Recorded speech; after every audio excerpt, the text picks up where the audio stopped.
BLO লেখক doctor Pankaj Kumar Chakraborty.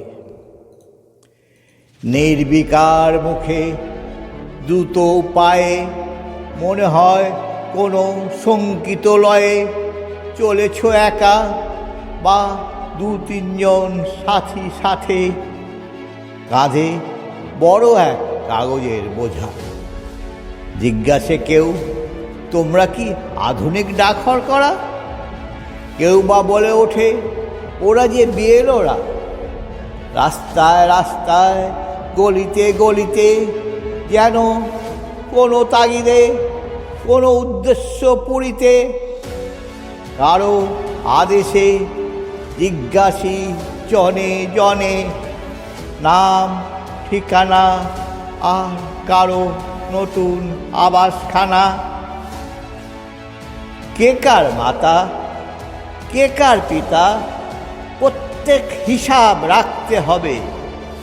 পিপাসার্ত ক্লান্ত কণ্ঠ যেন বলে ওঠে, ক্ষমা করো প্রভু, শান্তি দাও। কর্ম করেছি কর্মী হয়ে, নিজ মান সম্মান বজায় রেখে, সমাজ সেবায় অর্পিত নিজেকে নতুন করে বাঁচতে দাও। নিষ্কণ্টক সমাজ গঠনে নতুন জোয়ারে ভাসতে দাও।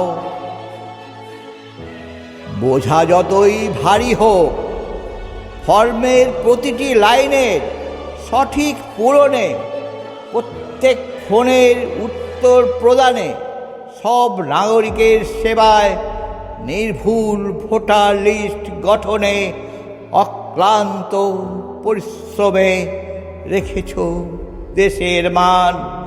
তোমরা বিএলও, গর্ব তোমরা, আমার দেশের সম্মান।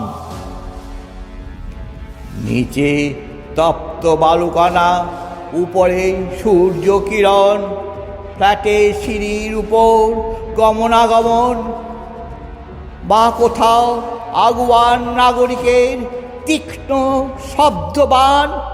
একা তুমি বীর, রক্ষিতে দেশমাতৃকার সম্মান।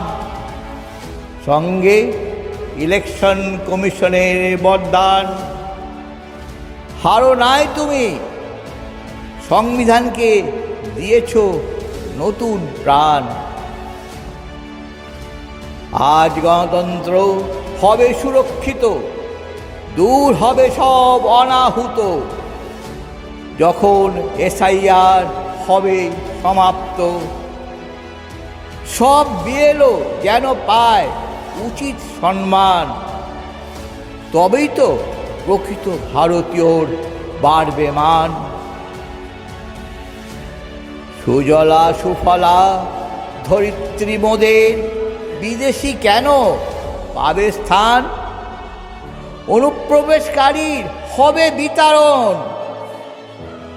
এক একটা আগাছা উপড়ে ফেলে স্নিগ্ধ শান্ত ভারত মায়ের কোলে চিরনিদ্রায় পাই যেন স্থান। স্নিগ্ধ শান্ত ভারত মায়ের কোলে চিরনিদ্রায় পাই যেন স্থান। নমস্কার।